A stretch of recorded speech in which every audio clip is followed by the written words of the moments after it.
Hey everyone, how's everybody doing today? Thanks for joining today, Thursday's live stream. I have two very special guests today. I have Matti Sulanto from Sulanto blog, and also I have Emily Lowrey from Micro Four Thirds. And today I wanted to kind of focus on the Lumix cameras today in the Micro Four Thirds world because Matti, as you know, is a professional photographer and Lumix ambassador. And then Emily's also a professional photographer, particularly in weddings, and also a Panasonic Lumix camera user. So with that being said, let me go ahead and bring them in. Let's see. Hopefully the experience today will be a little better than the last time I tried to do this. Where's my button? All right. Woo! Yay, there they are. Hi, everybody. Hey. Okay, let me arrange my windows. And so, hey Robin, how are you? I see Robin's here. Robin Wong is here also in the chat room, everybody. So he's always very gracious to join our live streams and participate and help you guys if you have any questions. But okay, I had a list of questions I wanted to start out with that I had for Matti and Emily. And then we'll just open up chat room so you guys can chat with them directly.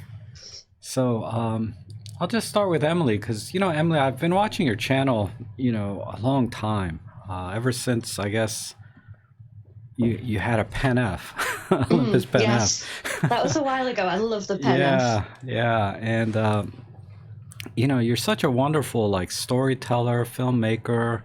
And I've seen your vlogs on your when you do your behind the scenes and your weddings, and it's just amazing. Oh, thank you. Yeah. So, and you're so young, relatively speaking, to to like me and Matti.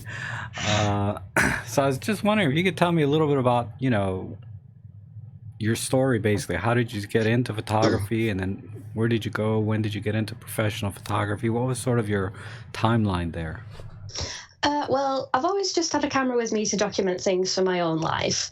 And then it was around 2012 where it started to be like, ooh, can you do my christening? Or, ooh, we've just had a baby. Can you come and do some family photos? And I'm terrified of babies, so it was a really bad fit. And then after that, it did just sort of, I tried weddings, I started second shooting for people to see if I'd enjoy it. And it sort of blossomed from there until I became full-time a few years ago and never looked back. Wow, so it just basically just friends and family just started asking you, can you do this? And there you were. Yes. Girl with a camera. If you hold a camera long enough in enough situations, people will ask you to take photos. Yeah, so because the reason I asked is I watched your 2019 review video where you just told just the most touching story about your growing up and how the year went last year with your friends, your best friends, and your husband when you got married, and I was just really touched by that. I really enjoyed that. Thank you. So, it nearly didn't end up going online. It's sort of the most personal video I've ever done, and I was hovering about deleting it, and then I thought, oh, sod it, I'll put it up. What's the worst that could happen? I'm so glad you put it up there. And the response has been really good. Yeah. Yeah. So if you guys haven't seen that yet, I highly recommend you see that. I think it's their most recent video, as a matter of fact. It is indeed. I saw it too, and I can recommend it. It's really, really nice. Oh, Yeah. Thank you. Yeah. I've actually put it on the front page of my photography website, Make Life Memorable, plug. Just because you always want to get clients to know you on a personal level. And I think that, telling my story in 5 minutes is a good, efficient way to get them to know me a little bit. Yeah, I need to do something like that, but I would bore people to death, I have no friends or family. What am I going to tell my dog? Maybe, But so you've just been doing this a couple of years now, and then Matti, tell me your story. I mean, I read a little bit on your blog that you've been working since the '80s, I think, right? Maybe back from the film days. What was basically tell me how you got started. in photography? Then when did you go professional, or what was that transition like? I started taking pictures sometime in the 70s, but then I realized I need a proper reason to take photographs, and then I kind of thought that I probably should be try to be a professional. Then I would have a good reason to take pictures Right. for clients. And originally I wanted to be like a photojournalist, and I got a job, or I did my first paid assignments in 1983, and ever since I've been earning my living from photography. And I did this photojournalist kind of stuff until around 1989, and then I moved to California for about 2 years to study photography. And when I came back from there, I wanted to do more, not real advertising stuff, but more commercial, more towards commercial and editorial and that kind of stuff. And nice. and I've done all kinds of stuff because I've been in the business for so long. I've done almost anything you can name, but and I've told it before, for the last 10, 15 years, I've been doing mostly corporate portraits, but also some magazine work and car magazines and stuff like that. Yeah. So what would you say, you've had such a broad experience, what would you say was your most challenging type of photography that you had to do? Oh, that's a tricky one.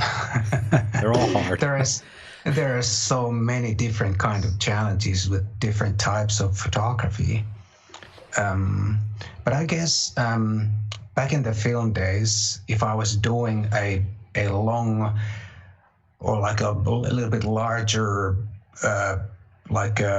coverage for a magazine, it was much harder to keep track on what I already shot and what I should still shoot, because you couldn't see the pictures until you came back home and got the films processed. Yeah. So I guess that was a kind of a challenge, but I don't know if it was or has been the most challenging thing, but that makes sense. Yeah, it makes sense. You can't see the pictures you've taken, and you got a finite amount of roll of film, right? So you're wondering, do I take it twice?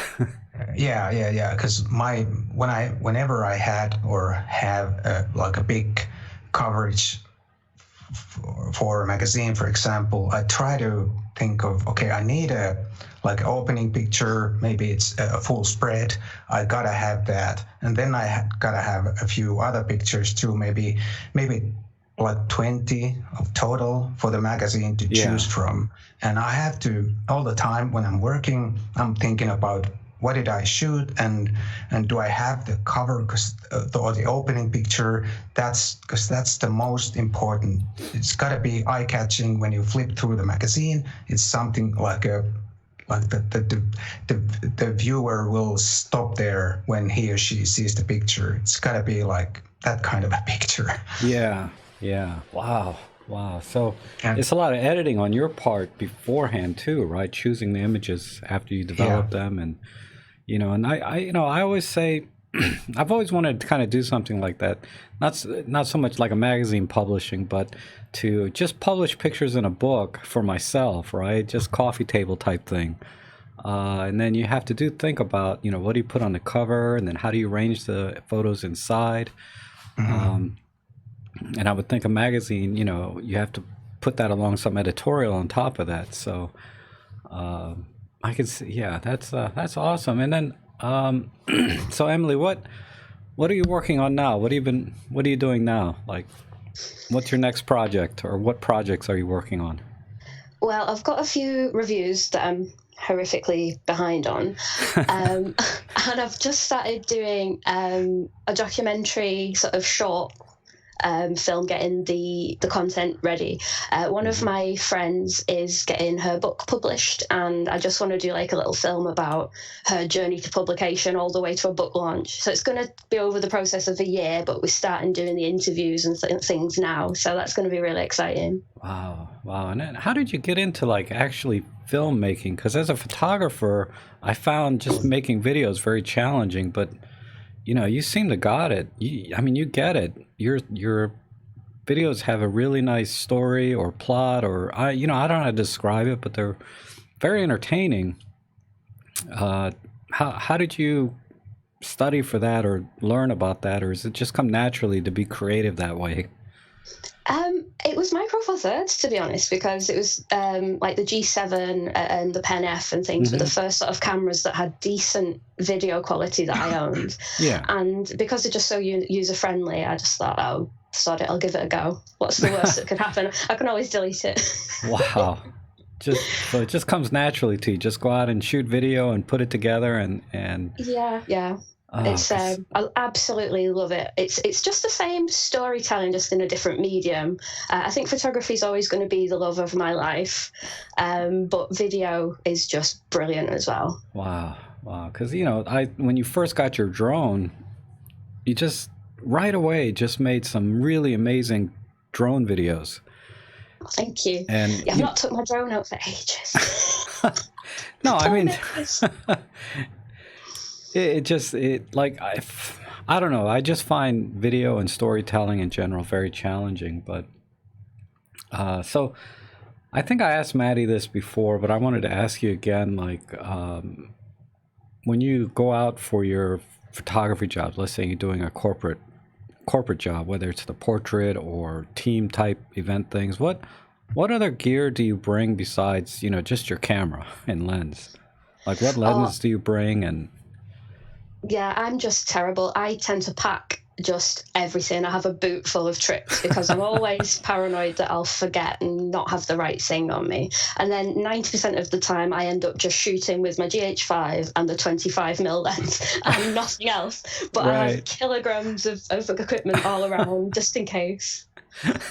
But yeah, the 25mm just seems to be sort of my go-to lens. I start there, and then if I need anything wider, I do have the 9-18, and also the 45mm Olympus Prime as well is really nice for portraits. Yeah. Wow. Okay. Now, excuse me. Both of you, as I understand it, have started shooting with the Lumix full frame cameras. And I wanted to kind of get a feel for what are your thoughts on that, and how's that experience different than Micro Four Thirds? Because obviously you get a full frame if they have it, right? But what are your thoughts, or what's the kind of, how do you feel about that camera now after you've had it for a while? And tell me about it. What's your experience like? Do Matti. I start? Yes, yeah, Matti, start. Please. Okay. Obviously, I've used full frame cameras before, and we're just talking about this with Emily before we went live. And I think for some situations, I like to have the extra tolerance that I have with the bigger sensor, and also if I work for a client and I'm not quite sure what they want to do with the pictures, I want to give them the best possible image quality, and I think it makes sense if they pay me money or even a lot of money. I think it makes sense to give them the best I can. And if I'm shooting portraits, for example, I almost all the time use Micro Four Thirds because the portraits are never going to be blown out really big. But if I shoot, let's say, an industrial plant interior or something, there are plenty of details, and I'm not sure if my client wants to blow it up like a wall-size print sometime to use somewhere. So then at least I can be sure that the file is good enough for almost or pretty much anything they want to do with it. And I think that's like my reason to use it for some shoots. Right. So it's a very finite number of situations then, really. It's just when you think it might be posters or not like billboard size images or just something, because the S1 I think it has that high res shot mode too. And is that something you use much, or what do you think of that? I don't really use it that much, but it's if I really want something really like extra large, then it's good to have. It's same thing as the high res mode on Micro Four Thirds cameras. It just makes bigger file, but it's good for some situations. But I don't really need it that often because the 47 megapixels is already quite like good number of pixels. Yeah, and do you have the S1 or the S1R or S1H? I have the R. The R, okay, so that's the 47 megapixel. Yeah, that's interesting. You know, I'd love to see a video where you compare the native 47 megapixel S1R against, say, the native G9 image or high-res G9 image that's supposed to give you like 50 megapixels. I have a video where I compare the high-res modes of the two. Yeah. Oh my God, I'm sorry I missed that one. Yeah, you gotta watch it. Oh, okay, good. I'll check that out. And Emily, tell me, you picked up an S1 or S1R? I just had the S1. Okay. Mostly due to just curiosity and just being a complete and utter camera addict. I hadn't bought a camera in like 12 months and thought, why not? 90% of the time, I just use my GH5, particularly for video shoots, for most weddings. It's absolutely fine. But this winter in particular, I knew I had several candlelit weddings coming up. Wow. And so you just can't really rely on flash in that, because if you flash the room, you just lose all the ambience. Right. And it was sort of like playing on my mind, you know, I want to give the clients the best sort of image quality in that situation. And you can do it with Micro Four Thirds, and I have done it in the past. But the S1 was just a little bit of a safety net for me and an excuse to buy a new camera. Yeah, I know. I went online today and I looked at an S1. They had a used one for like $1,500 US. I was like, wow. Never mind a $5,000 lens, but you know.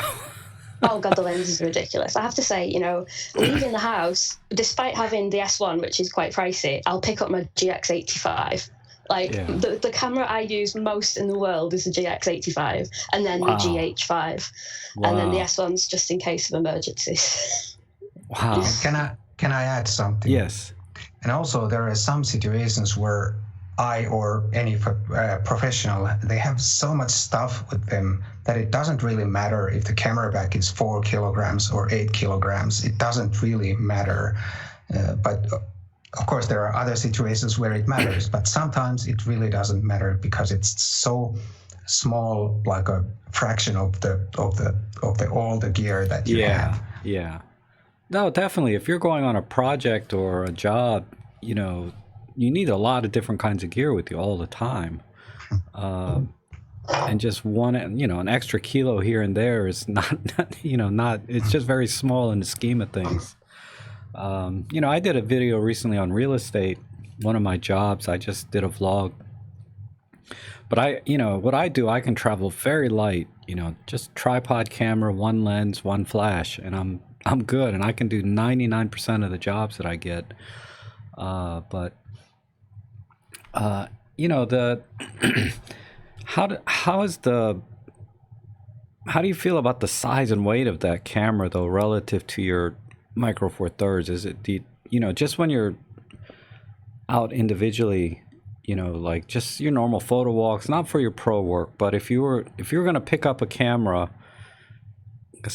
you know, what's it like to pick up one camera over the other? I find the S1 is massive, and it's balanced quite well. It's not too much of a pain in the backside, but for everyday sort of just going out on the train to Liverpool and taking photographs, or even just doing a vlog or a product review, there's no flippy screen. It's massive. It's a pain in the backside. I would always go for the GH5 or the GX85 if I wasn't shooting audio. Yeah. Yeah. And Maddie, do you ever just take the S1 out for just casual shooting, or? Yes, I do. Sometimes it depends just what I like on that day or Yeah. at that particular moment. But one thing I've found out that most of the time when I'm on my own and making pictures, either for a client or for myself, the camera size doesn't matter that much. But if I'm with friends or in some social situation and I have a camera with me, I'd rather have a small camera because it kind of draws less attention. But if I'm on my own and I really want to make pictures, it doesn't matter that much. But sometimes I prefer a small camera. Today I was out using this G90 with the 14mm 2.5 lens. And this is a really small, nice street combination. And I didn't feel like taking the big camera, but maybe tomorrow if I go out, maybe I'll take the big camera. Wow. Who knows? Yeah, for me, the Olympus EM1 Mark II is kind of my limit of a camera I want to take, and I rarely take it out. I'll take my EM10 or Pen F out. It's just, but everybody's different, right? Now, I think Panasonic really, with the introduction of the S1, people initially, I think where I'm getting at is I think it was a really smart move to add a full frame sensor to their lineup and not introduce, say, a brand new mount, because they're doing that alliance, right? The L mount alliance, like Fro says. And it really gives you access to a lot of lenses that aren't available yet natively to that camera. So I thought that was a very smart move, with Leica and Sigma. But I was wondering if one of you, maybe Maddie, knows what's that relationship really between Lumix, Panasonic, Leica? Because I got a lot of questions in my last live stream about who actually manufactures the lens, or who designs them. What's that relationship when we see a Leica branded lens, particularly on our Micro Four Thirds systems? I have to say that I don't know anything, but I think it goes like this: the lenses are designed maybe in Japan by Panasonic or whoever, and Leica sort of approves the design, and it has to fill certain criteria to be approved by Leica. That's what I think, or how I think it goes, but I'm not sure. If someone knows better, please comment and clarify. I think you're right. We had a post, some wonderful nerd posted a lovely sort of blog post about this on the Facebook group, and it's exactly as you say. I think the Leica ones are like hand coated and the handmade and put together, whereas the Panasonic ones are just sort of made to spec, but with Leica's approval, but not quite to that attention to detail. Sure. So they're basically buying a license from Leica pending approval. Because Leica has their own name to keep up, right? Their reputation. Absolutely, yeah. Right, okay. But in Germany, they only make M series cameras and lenses. I've been there at the Leica headquarters and seen that stuff, so that's the case. And everything else is made somewhere else. Okay. And we'll start with... And the S series as well, but it's not very like a big manufacturing plant there in Germany. It's actually quite small, surprisingly small, the headquarters and the manufacturing facilities. Really? You're talking about the Leica Panasonic? Yeah, or Leica. Just Leica? Okay. So, Emily, let me ask you. Excuse me. What do you think is kind of missing maybe today in today's cameras? Like, what would you like to see coming in the future that would help you do your job better or just enjoy photography more? That's a great question. I think whichever camera you go for, there's always some kind of compromise. Mm-hmm. You know, if it's the GX85, you don't have an audio input. If it's the G7, you have the audio input, but you don't have the stabilization. The camera ranges, you always do have a bit of a compromise. But I think we are getting closer and closer to something that is just all round wonderful. With the G9 and the S1 and the GH5 in the Lumix line, I mean, you would struggle to add any more features, and I think they do cover a lot of bases for sure. Okay. Well, what do you think, Maddie? What would you like to see in future cameras? Oh, I think cameras today are so good already. I'm not sure what to hope for. I really don't know. Because of my background, I still remember those film cameras, and they were just crap compared to what we have these days, and also the early digital cameras.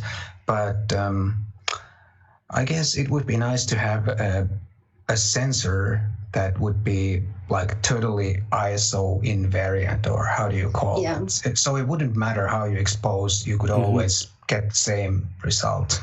I guess that would be really cool. So just a dynamic range, like just take a picture and then you can push and pull it any way you want. Yeah.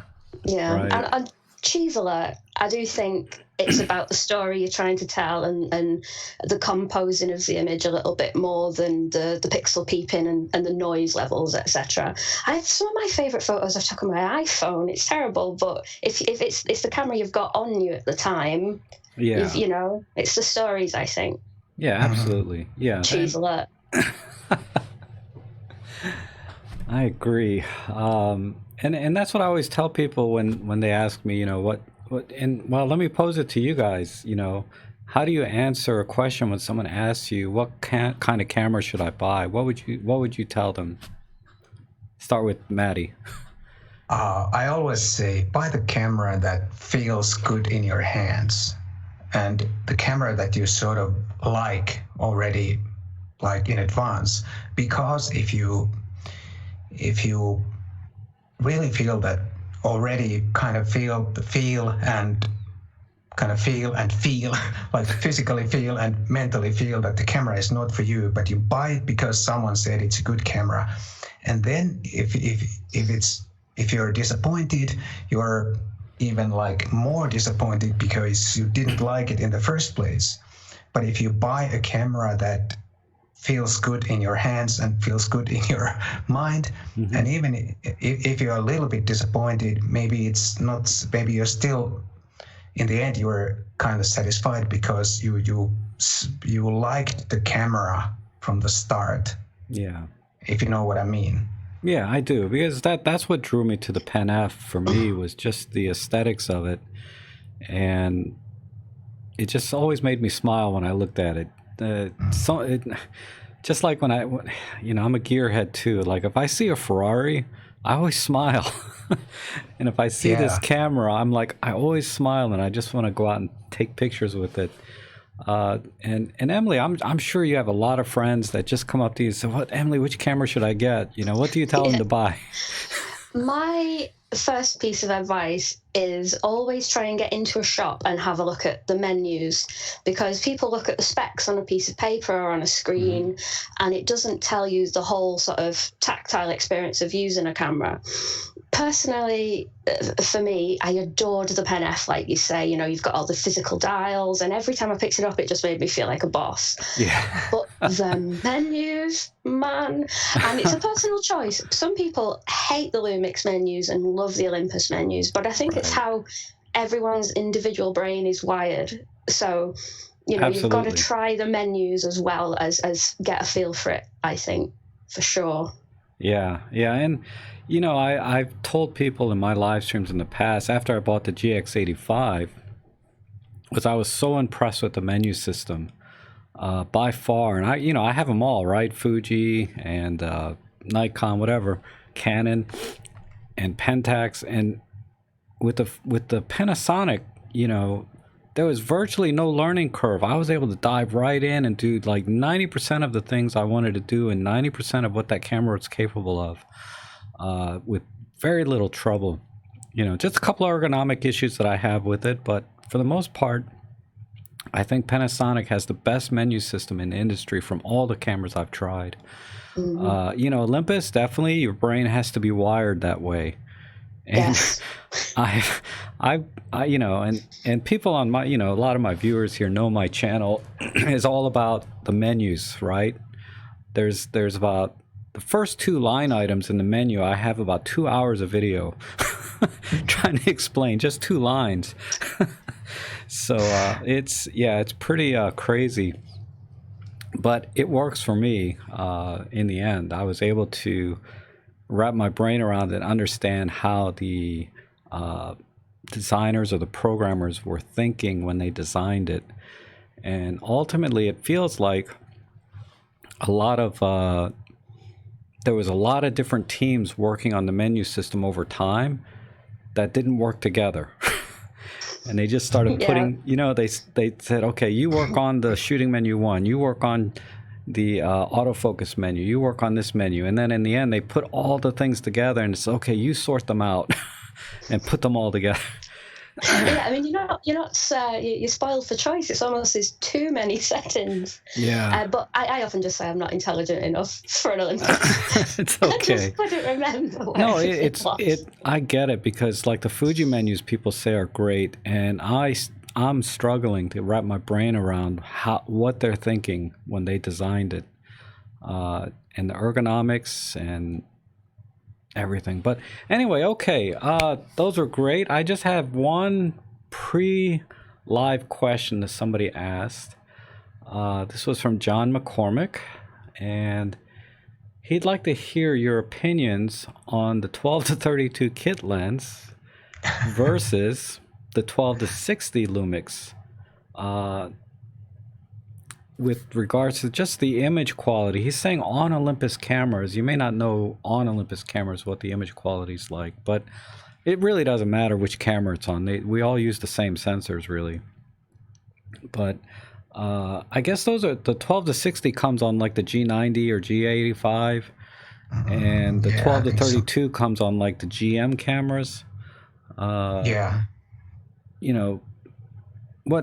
Anyway, anyone can start. What do you think, Emily, between those two? I'm sure you have both those lenses, right? Yeah, I tried the 12 to 60 for the first time because I bullied my dad into buying a G85, and I was super impressed with the quality of it. I think across the board, all of the stock lenses I've tried on Panasonic have been fantastic quality, and that one's no different.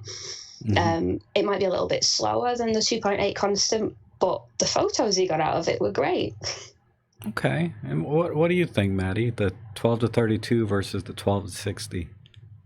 I think if you think just talking about the image quality, I think they are pretty equal.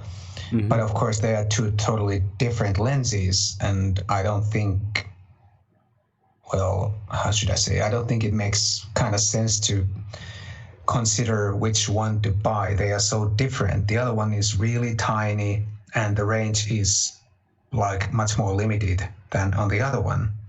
But the image quality wise, there's very little difference between those, and the 12 to 32 is surprisingly good lens optically. You get some really, really great images on that lens too. Yeah.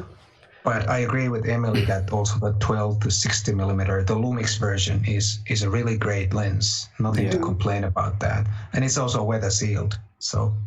Oh, okay. I didn't know that.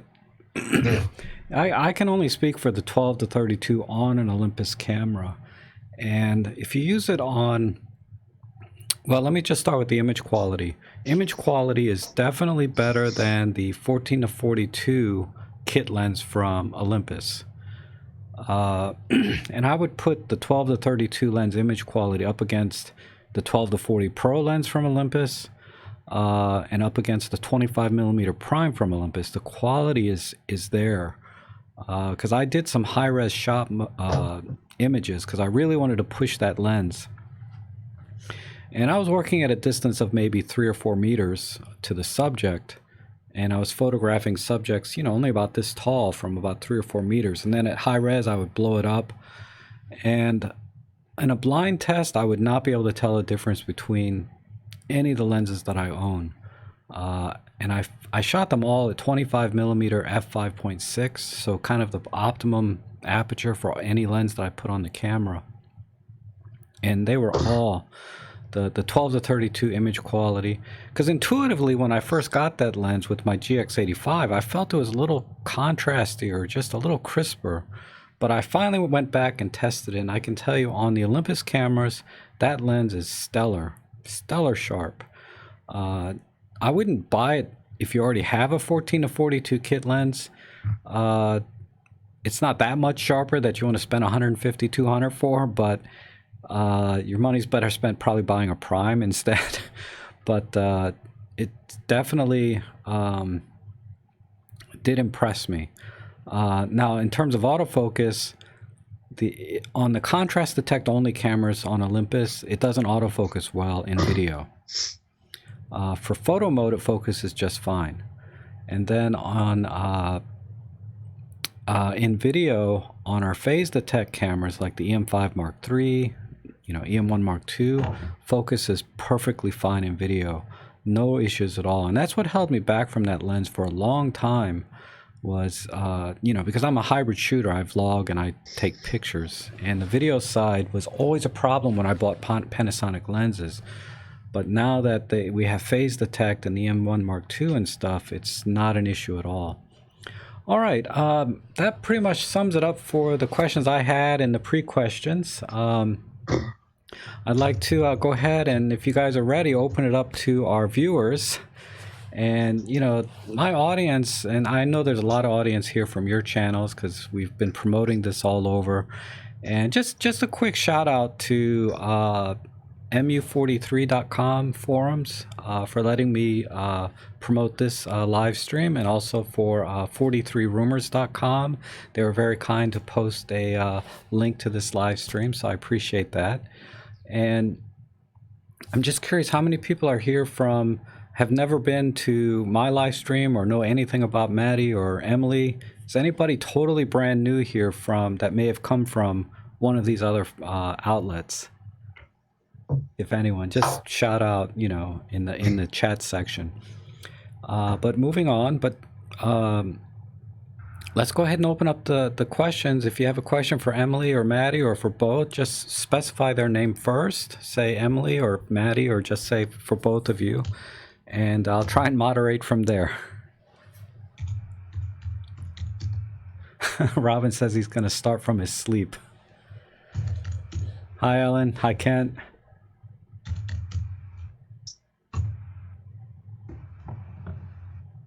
I got a little bit of a lag here.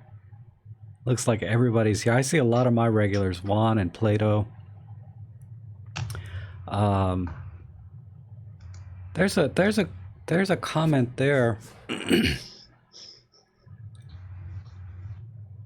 Yeah, I haven't used Luminar much myself, but I think, Emily, you said you like to use it time to time. Yeah, I'm on. I haven't upgraded to 4 yet. I just think the version I'm on is nice and stable, and it does the job. Yeah. I have tried 4 because I got a copy for my dad's laptop, and the library function isn't quite as streamlined as Lightroom, but I do like a lot of the extra features that they've added in. So I should stop being lazy and really upgrade to Luminar 4, because I think a few people would like a few more tutorials with Luminar, maybe. Yeah, I mean, it seems to be very popular. It's not something I can use in my work, so I haven't really, I have it, but I just haven't been able to use it because of the data asset management side of it. I didn't feel it was as robust as, Lightroom. But I see a question here for Matti. As a Panasonic rep, does Matti, it's scrolling up too fast. Hold on. Maybe you see it. Oh, what? Hold on.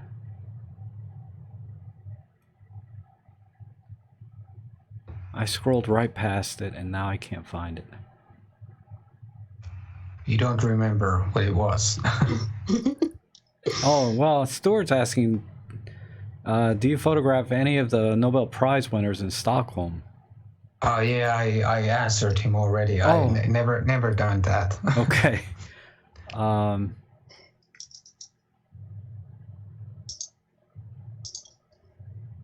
My husband's in the chat. Oh, Cheeky git.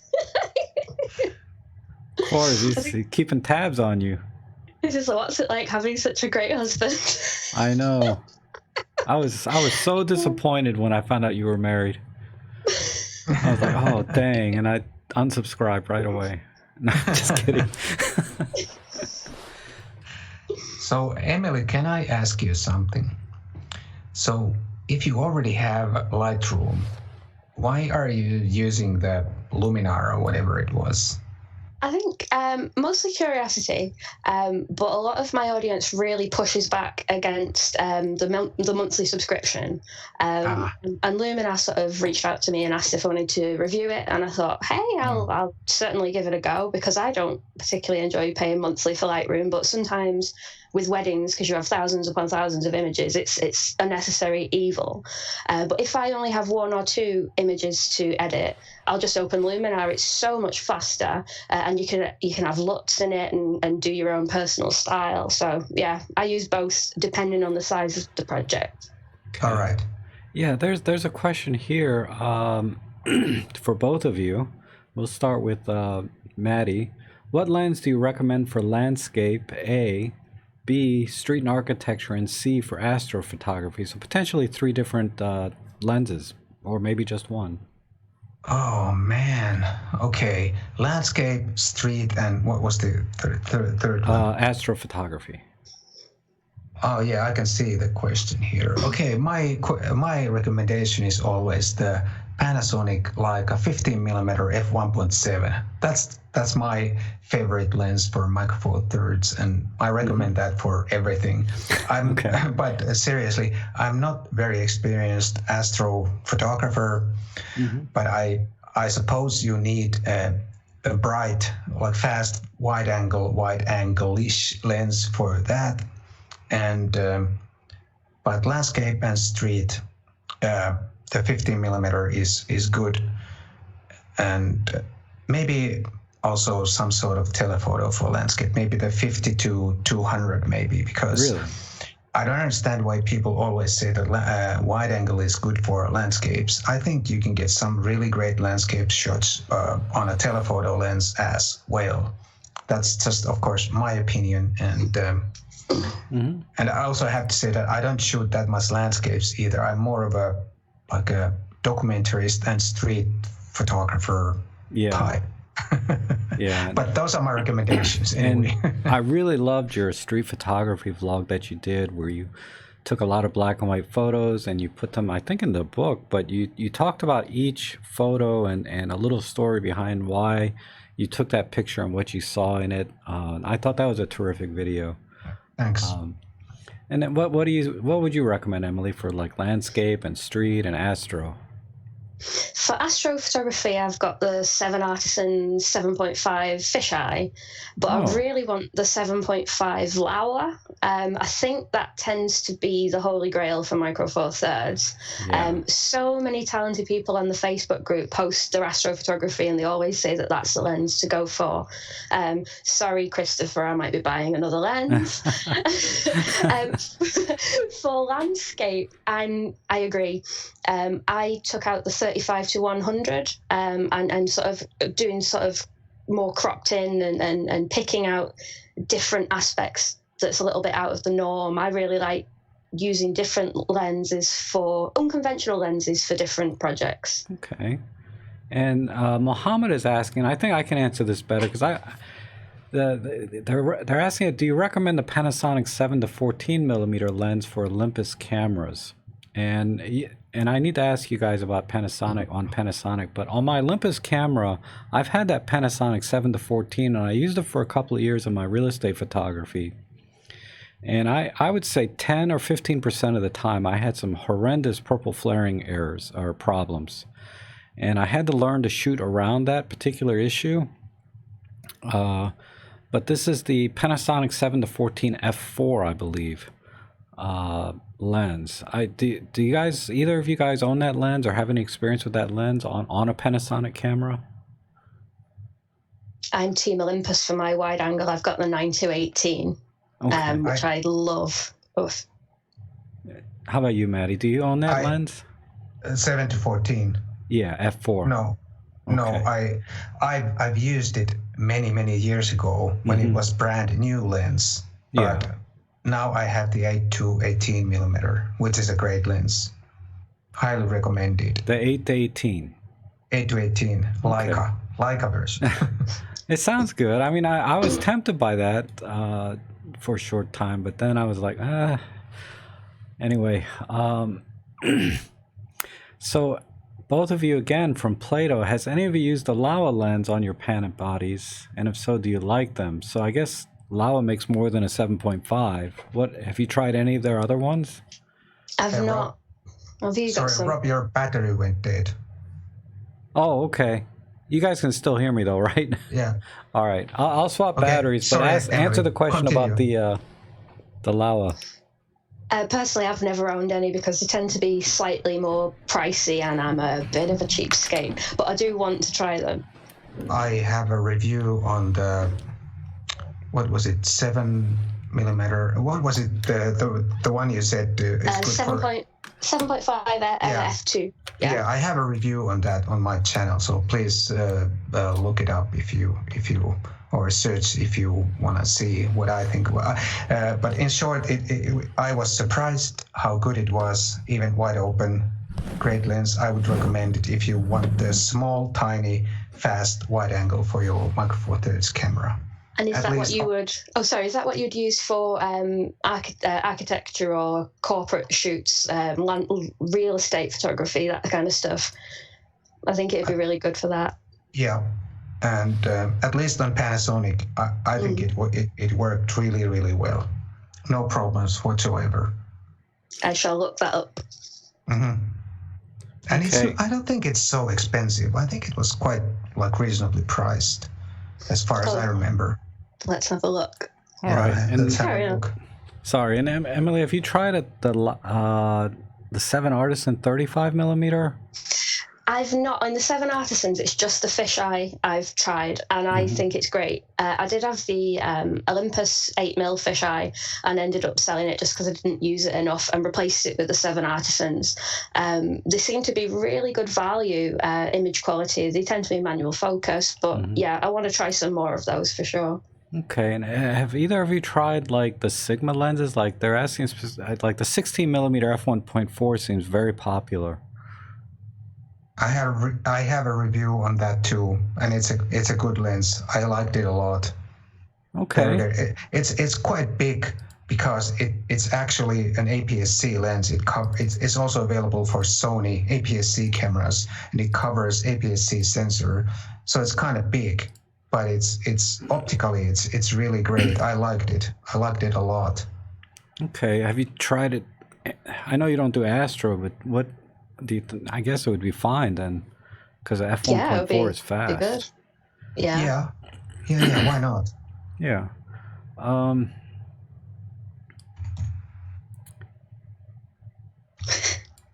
Someone's asking how many lenses I have. That's a bad question. How many lenses do you have? And Chris is saying that they saw your video about the Mikey 25 millimeter. What's the depth of field like? Is it what you see is what you get? Yeah, it's lovely. A lot of the Maker or Mikey lenses struggle a little bit in direct sunlight. You get nasty purple or blue flares and a little bit of fringing. But in everyday circumstances, I think they're really good. And the new cinema lenses that they're bringing out incrementally, I've got the 12mm and the 16mm. They're superb. Yeah. Wow. Okay. How about Maddie? Do you think we'll ever see a real successor to the G8, like weather sealing or big EVF? Because the GX9 doesn't have either one of those. And why doesn't either system have a small weatherproof prime like Fuji's do? Oh, I really don't know if there's going to be a successor to the GX8. And I really don't know. But even if I knew, I couldn't tell, of course. so I really don't know. And also the prime question, why, it's also hard to say why not. I think in general, Micro Four Thirds lineup, if you have Olympus and Lumix lenses and all the rest, it's pretty good. And I think everybody should find their lens from that lineup. I mean, what else do you want? Yeah, there's a huge selection, and like I said, I like a lot of the Panasonic lenses, and now that I have the cameras that can work with them, I'm definitely going to be picking up more. I definitely want that 15 millimeter Leica. And then another question for you, Matti, is you shot film for a long time. Do you use a scanner to digitize them or something else, or do you even still shoot film, and did you ever have to scan them with a scanner? Or what was your workflow like with film back then, or how is it now? I just recently had a video on my film shooting, or why I don't shoot film anymore, and why you should please watch it. But no, I don't shoot film anymore. I think I've shot something like 25,000 rolls of film during my life, and plus a few thousand sheets of 4x5 and all that. So I've done my part, and I know what it is. But if you have never tried film, I highly recommend it, because it's such a different experience compared to digital. And when it comes to scanning, I've used scanners, but today I would use my camera, because I get the raw file, which is so much more malleable. You can do whatever you want with the raw file, and then you can get the colors to match much better to the original, whatever it is that you scanned. Maybe a color slide or whatever, compared to a scanner, which usually gives you a TIFF or some other file that's not nearly as good as a raw file. And I think, but I just think it's faster to do with a camera. Okay. Yeah, I've seen some like film rollers that roll the film and then take a picture, and then Nikon has some front lens attachment that you can put slide film through. So there's a lot of ways to do it. I personally use a scanner for my film. That workflow seems to work for me, and it has a dust reduction system, which I like. But anyhow.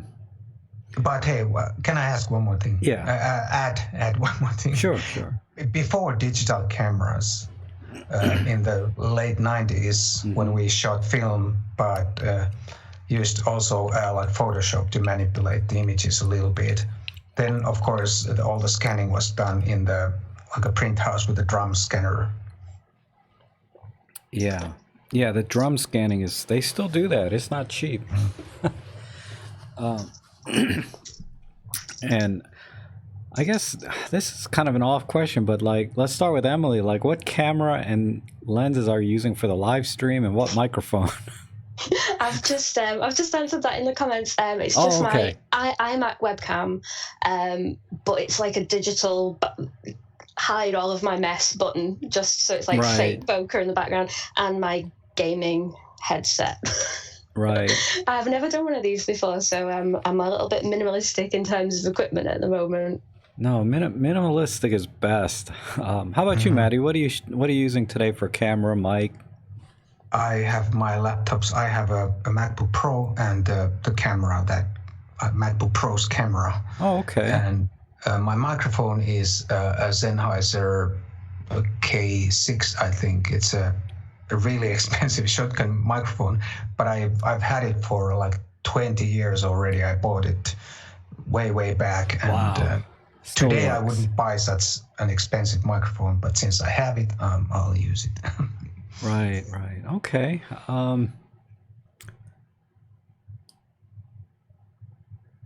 So with the release of the M1 Mark III, which has starry AF, would the features still work with manual Laowa lens for astrophotography? No. The Star AF is an autofocus function, not a manual lens focus. I'm sorry, that was just kind of a question for me. God,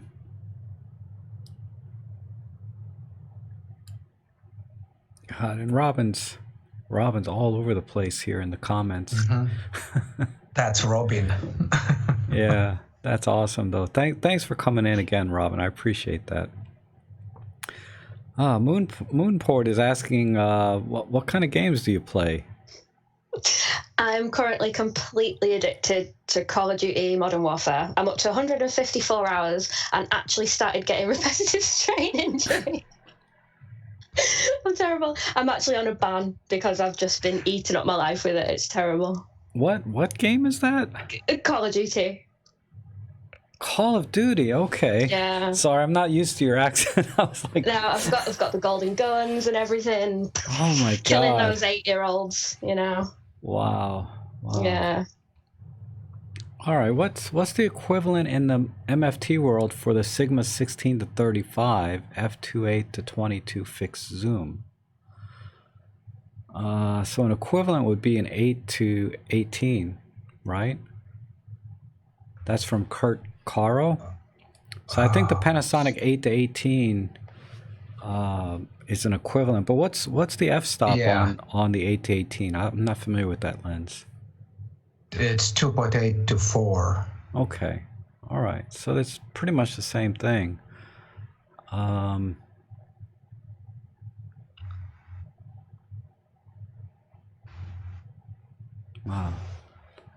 I wonder if have you guys ever tried like a Sony camera or like other manufacturers in general? Like, let's talk about Sony for a minute. I mean, has that ever crossed your hands and you were ever tempted by anything they offer? Up until Micro Four Thirds stole me, I was completely Sony. I've had the SLTs, the original Sony A7. My first camera was a Sony bridge camera. I used to work for Sony laptops, Vio, rest in peace. And yeah. And then from the A7, I moved to Micro Four Thirds. Nothing wrong with the Sony cameras whatsoever. I just think the A7 took a few generations to kick ass, and now it does. Yeah. Yeah. How about you, Maddie? You ever tried Sony or ever tempted by their? I've had Sonys before, and maybe not everybody knows. I used to run a Finnish photography blog or photography website. Yeah. For many years, and I reviewed cameras, and 1 year I think I reviewed something like 60 different cameras. So I've tried pretty much everything out there at one point, but lately, of course, I've been only using Lumix cameras. Right. But I've shot with the Sony, Canon, Nikon. Yeah. So now you're a Lumix ambassador. How did that come about? What was that process? Or tell me that story. How did you become an ambassador? Well, because of that website I used to have, I know a lot of people in the industry. And a year and a half ago, I just started talking about the things with the Lumix people, Lumix Nordic people. The Nordic headquarters is in Stockholm, in Sweden. And somehow things just came together. I think it was the right time and the right people, and that's how it started. Okay. Yeah, we've got a few connection problems apparently. Oh, really? Yeah, I'm sure it'll fix. Yeah, Okay. it's the stream is stuck. Oh, yeah, it'll have to unstick on its own. I'm not doing anything. Hold on. Oh, wait. Please try again later.